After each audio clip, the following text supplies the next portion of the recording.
Les révélations continuent de tomber depuis des semaines dans One Piece. Cette semaine, nous avons eu l'une des plus attendues.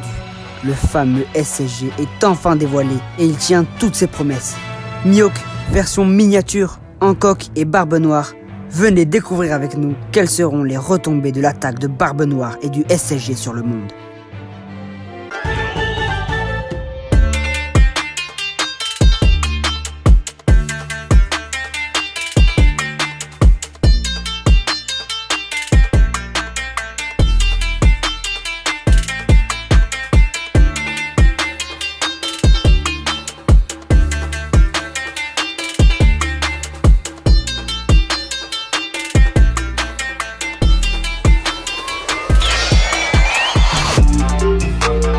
Ouais l'équipage, c'est Slinjikai et aujourd'hui on se retrouve pour l'analyse et théorie du chapitre 1059 de One Piece qui a tenu toutes ses promesses. Découverte du SSG, Rayleigh, équipage Kuja, venez mieux comprendre l'impact de Barbe Noire et de Hancock sur le monde de One Piece. Pour cela, il suffit juste de liker la vidéo, la commenter, la partager et vous abonner. Surtout, c'est très important, on aimerait se concentrer pleinement sur nos vidéos et pour ça, il faut passer le cap des 1000 abonnés pour vivre notre rêve. Merci infiniment à ceux qui le feront. On se souviendra de vous toute notre vie les gars, cette aventure, on la vit ensemble et elle est géniale. On espère encore vivre plein d'aventures avec vous. De toute façon, ça fait que commencer.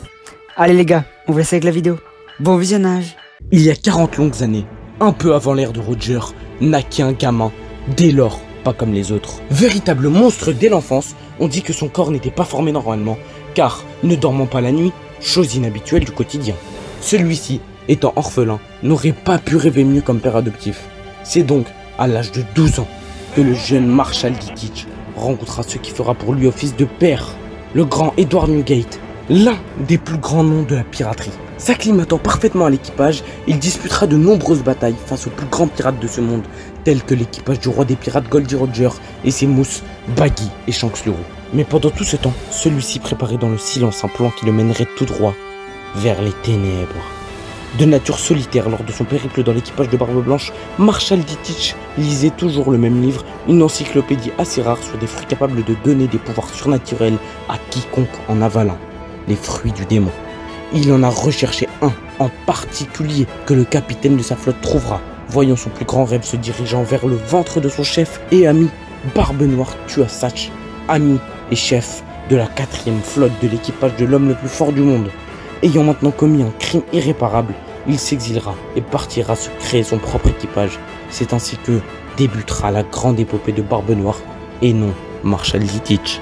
Après de nombreuses rencontres où il exposera son idéologie parlant des rêves et de nombreuses choses, il formera son équipage et gagnera un duel face aux combattants de la 2e flotte de Barbe Blanche, Portgas D. Ace, qui lui-même chassait Barbe Noire. Le livrant à la marine, il interrogera donc l'ordre des grands corsaires, une des 3 puissances de ce monde.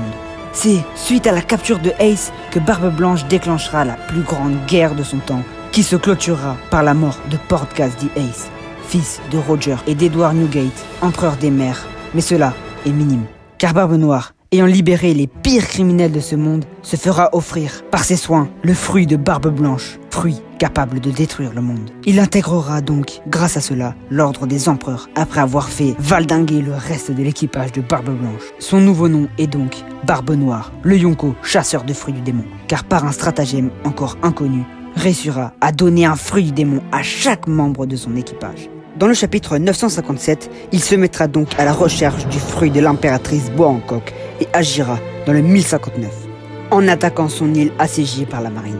Sans Rayleigh, second de l'équipage de Ranger, Hancock serait morte, mais celui-ci arrêtera cette bataille malheureusement. Kobe, un officier de la marine, fut capturé par Barbe Noire. Notre théorie est que, étant donné que Kobe n'est qu'un officier notoire, celui-ci ne sera pas sauvé par la marine. Voyant ça, Kobe se sentira seul et se mettra à détester l'ordre qu'il a toujours voulu intégrer, permettant à Barbe Noire de lui retourner le cerveau et même de lui offrir un fruit du démon, réussissant à le manipuler et donc lui faire intégrer son équipage. Kobe, ami de Luffy, devra un jour recroiser son ami, car son capitaine ayant le même but que le fils de Dragon. C'est dans un grand moment d'émotion que Luffy, comme à son habitude, réussira l'exploit de faire revenir l'espoir en Kobe.